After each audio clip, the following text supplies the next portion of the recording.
Malta, sejam então bem-vindos a mais um Televisão Oroçai. Desta vez o meu convidado é um grande amigo, com muito orgulho que eu tenho aqui, que vos apresento, o Nuno Cardoso, Nunito para os amigos. Antes de mais, Nuno, muito bem-vindo. Obrigado por teres aceito este convite. Isto não é uma cena muito fácil apanhar-te nestas circunstâncias em frente à câmara e em frente ao microfone. Não, e como te disse e confessei, se isto fosse um convite de outra entidade qualquer, acho que não aceitava. Estou aqui mesmo por causa de ti. Para além de ficar muito lisonjeado, fico já muito nervoso. Olha, não fiques, não é preciso. Isto é o segundo episódio da Televisão Oroçai. Eu sei que deste um check-it-outzinho no primeiro.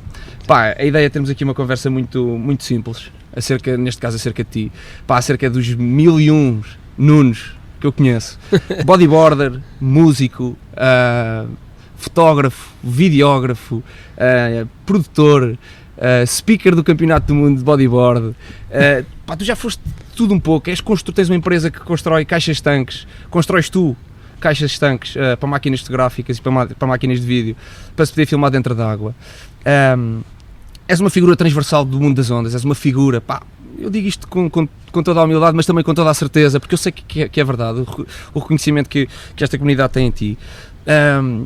Que Nuno é este, hoje em dia? Tu tens que idade hoje? 37, aos 37, com uma vida já tão preenchida, és um pioneiro nas viagens, um viajante inveterado. Aos 37 anos, que Nuno é este? És mais um bodyboarder, hoje em dia és mais fotógrafo. Fala-nos um bocadinho de como é que te vês a ti próprio agora. Ainda estou a tentar descobrir quem é que é este Nuno e acho que vai ser até ao fim da minha vida, não é? A vida em si vai revelando etapas, não é? E tu tens algumas prioridades a determinada altura da tua vida, e eu acho que vou indo com a corrente nessas prioridades e nesses objetivos que eu quero para a minha vida. Eu não me vejo de nenhuma forma, eu vejo quase, se me perguntares, vejo quase como igual de há 20 anos atrás ou há 10 anos atrás, só que pronto, mudaram as prioridades e circunstâncias, e eu vou-me adaptando, mas vou sempre mantendo a minha filosofia de só faço o que gosto.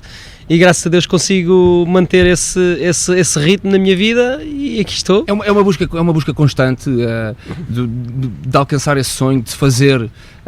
Certamente há de haver coisas na tua vida que fazes que não tens tanto prazer ou que não gostas tanto, mas a verdade é que conheço-te já há alguns anos, felizmente, tenho esse prazer e tu consegues sempre encontrar maneira de fazeres aquilo que gostas verdadeiramente e de tirar o maior proveito disso para a tua vida, para o teu dia-a-dia. É uma busca constante, isso como é que... É, sem dúvida, e é movida e automotivada a partir das coisas que eu quero para mim, percebes? É tão simples e tão básico como talvez uma pessoa olhar para uma ponta e dizer eu quero isto para mim, e depois tens dinheiro que podes comprá-lo logo ou não, se não tens que arranjar uma maneira de arranjar o dinheiro para comprar, é a mesma coisa.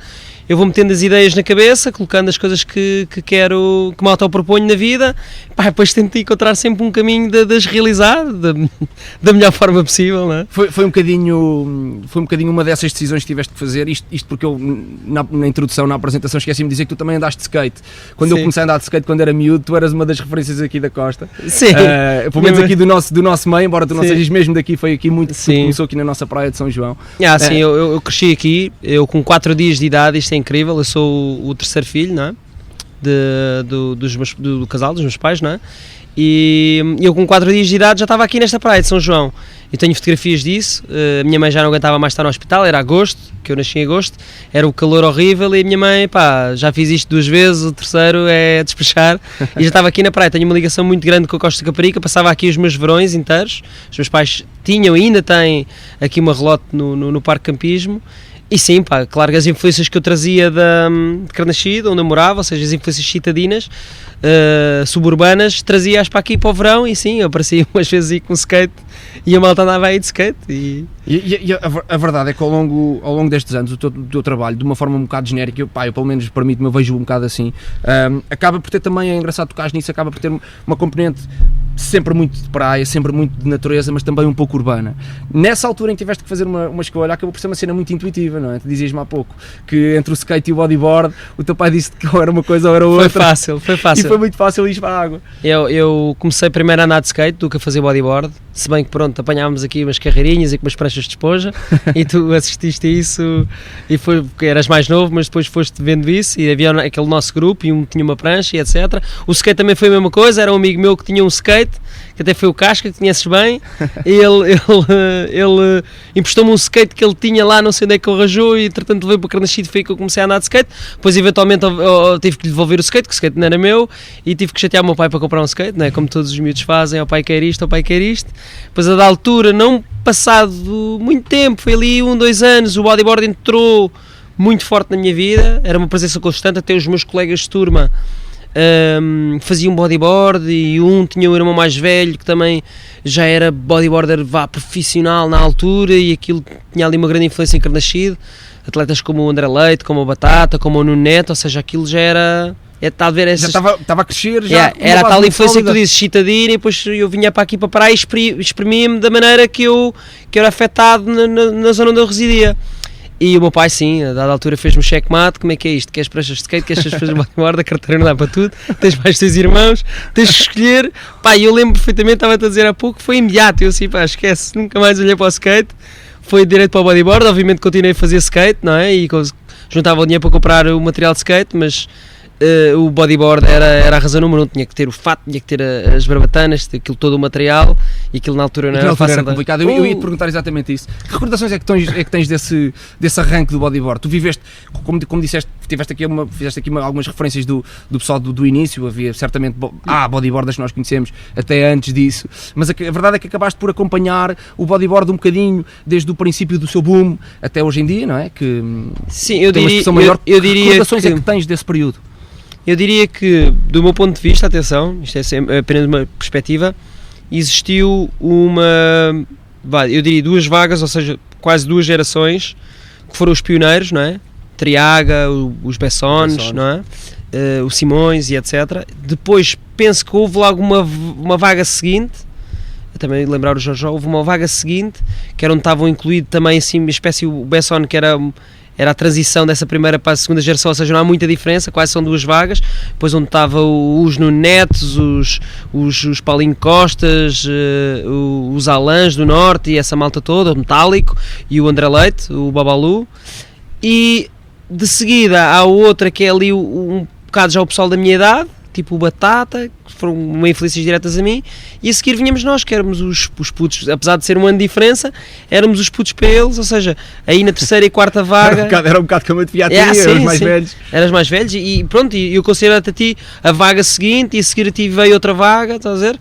E depois, pronto, conforme tens o desenrolar da história e o desenrolar desta cultura, no ambiente em que tu te moves, passa a ser cultura, e foi assim que entrou na minha vida, e essas primeiras gerações influenciaram-me, desde a altura das revistas e dos vídeos do Portugal Radical, que é antiguíssimo, e que era das poucas imagens que a gente tinha acesso dos esportes radicais que a gente gostava, as coisas que a gente gostava. Era uma loucura, era loucura, VHS com o Portugal Radical. E depois, pronto, vir para a praia e agarrar em todos esses ingredientes que te cozinhavam, que te faziam ali borbulhar. A verdade é que o teu percurso em relação a isso é muito interessante. Eu queria tocar agora aqui na parte do free surf e da competição. São coisas que para quem está fora do meio se calhar não consegue compreender as dimensões que distanciam estas 2 coisas, e ao mesmo tempo a proximidade. Tu deste um toquezinho na competição em determinada altura da tua vida. Aliás, tu organizaste o primeiro campeonato aqui da Praia de São João, Interparques. Eu recordo-me disso, que foi uma grande festa. Mas depois a competição nunca foi verdadeiramente o teu foco, não é? Nunca foi verdadeiramente aquela cena que te inspirou e que te puxava para dentro da água. A dada altura eu estava aqui, pronto, passava quase o meu verão aqui na Costa Caparica, como tu sabes, eventualmente saía a dar ali uns surfs à Praia Grande. Eu gostava muito de acampar, sempre acampei, e ia passar 1 ou 2 semanas ao Parque Campismo de Ericeira, 1 ou 2 semanas ao Parque Campismo de Peniche, fosse no Carnaval, quando houvesse férias na Páscoa, e depois o verão, pronto, a minha sede era aqui, e comecei a ver que havia tipo miúdos como tu que faziam, que tinham interesse e que queriam realmente aprender, e que se houvesse ali Até porque se está a falar de uma altura em que não havia ainda escolas de não bodyboard, não havia escolas de surf. Não havia uma única escola de bodyboard nem de surf na Costa da Caparica, e eu resolvi agarrar aqueles miúdos que me eram familiares, que eu tinha visto crescer e que via que tinham interesse, e a minha ideia foi mesmo, como é que eu posso lhes passar esta informação toda que eu tenho de ir a campeonatos e a experiência que já tenho no mar, porque eu basicamente não tinha nada para fazer e vivo sempre na praia, então tipo, esta é a minha tribo. o que é que então vou, eu como ancião, o que é que eu vou fazer? Podia ter sido um daqueles gajos, os putos, e olha ali para lá. Mas esse teu espírito empreendedor acaba por te acompanhar desde o princípio. É engraçado agora olhar para trás e pensar nisso, porque na altura aquilo que era uma cena tipo, pá, vai da louco, o Nuno vai organizar um campeonato, está a organizar um campeonato para nós irmos todos uns contra os outros e não sei o quê, acaba por se transformar numa cena, pá, muito maior, não é? Com a Vocitap, com os Nubai, com a tua marca de caixas tanques, com todas estas coisas que tu tens feito, isso se calhar já era um pronúncio desse tipo de espírito, desse tipo de ansiedade de criar coisas e de fazer coisas. Sem dúvida, eu lembro perfeitamente de estar aqui a criar o núcleo de esportes radicais aqui do Clube Campismo de Lisboa e já tinha um texto e entreguei aquilo tudo em computador na altura, já o meu pai tinha impressora em casa e eu escrevia aquilo tudo certinho, tudo o que eu queria fazer e explícito, tudo preto e branco, entreguei a eles e aquilo arrancou assim no instante.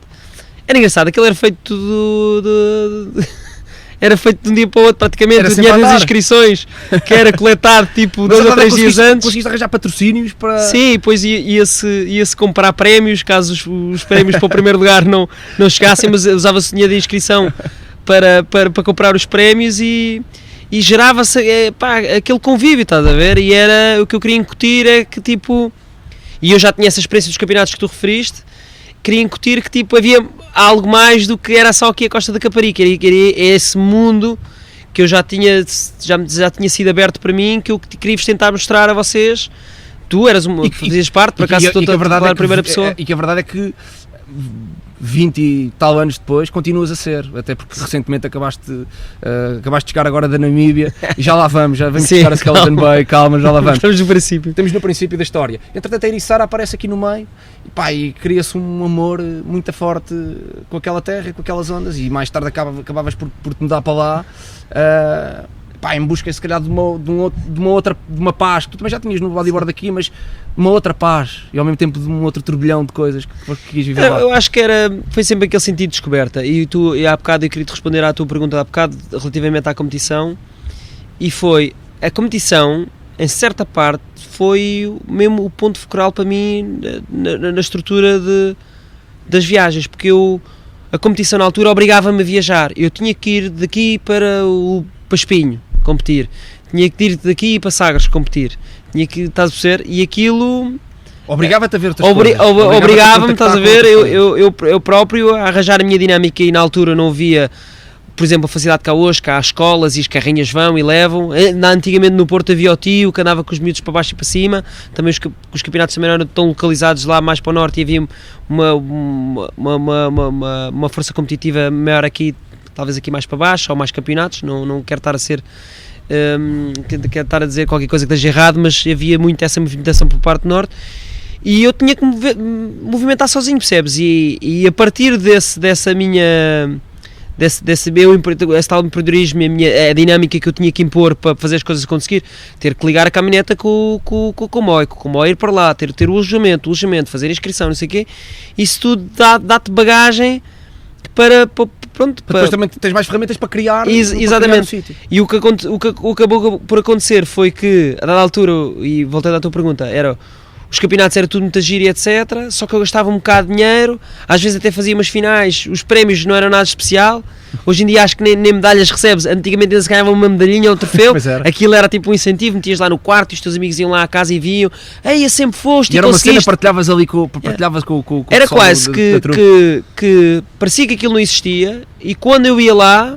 aquilo passava a existir e era isso realmente que me motivava, foi por isso que eu também fiz os campeonatos, não havia campeonatos aqui, eu fiz o campeonato e também fiz aqui, dava aulas e passou a haver, estás a ver? Ou seja, passou a existir e as pessoas começavam a acreditar e eu acredito que também influenciei as pessoas depois a seguir esse caminho e vejo meus amigos depois enverdaram pela competição e foram por ali acima e enverdaram pela competição e nas viagens é a mesma coisa. E é muito isso que eu sinto também, aliás, eu quando no princípio da introdução dizia que tu és um pioneiro na questão das viagens, logicamente milhões de pessoas viajaram antes de ti, mas no que diz respeito a muita gente que contactou contigo desde há muito tempo para cá e até agora, tu foste realmente um pioneiro a chegar a determinados sítios. Eu recordo-me da primeira vez que foste à Indonésia, quando foste às Filipinas, lembro-me quando foste à América Central pela primeira vez, que surfaste de Costa Rica, as histórias que tu trazias para nós, que éramos muito mais miúdos, eram coisas muito incríveis, coisas que ficavam muito no nosso imaginário, nós imaginávamos depois como é que seria conhecer um dia esses sítios. mesmo no que diz respeito até, por exemplo, à Ericeira, que é uma coisa que é aqui tão perto, eu recordo-me que desde miúdo tu sempre nos puxaste a descobrir esse tipo de coisas. Agora queria te perguntar mais concretamente, acabas por derivar um bocadinho, há bocado estava-te a questionar isso, como é que foi a descoberta da Ericeira? Como é que a Ericeira aparece na tua vida e como é que tu deslocas para viver na Ericeira? Foi um grande processo, mas muito motivado, e a razão principal foi as ondas, como é óbvio. E eu, como eu já te referi há pouco, eu acampava muito. E então eu procurava sempre aqueles parques de campismo estratégicos de onde é que dava para estar perto das ondas. Parque de Mil Regos, e ali em frente mesmo à praia da Empa. O de Peniche também era bom, era ali ainda era um bocado de caminhada, tanto para a costa norte ou a costa sul da Península de Peniche, mas também estava bem centralizado tanto para uma costa como para a outra. O da Figueira da Foz, que também era ao pé da praia, percebes? E a dada altura, Ericeira era evidente, o parque realmente era muito perto da praia. A praia que estamos a falar, que era a Empa, sabemos que tem altas ondas, e estavam ali à mão de semear e quase ninguém, ou mesmo ninguém, percebes?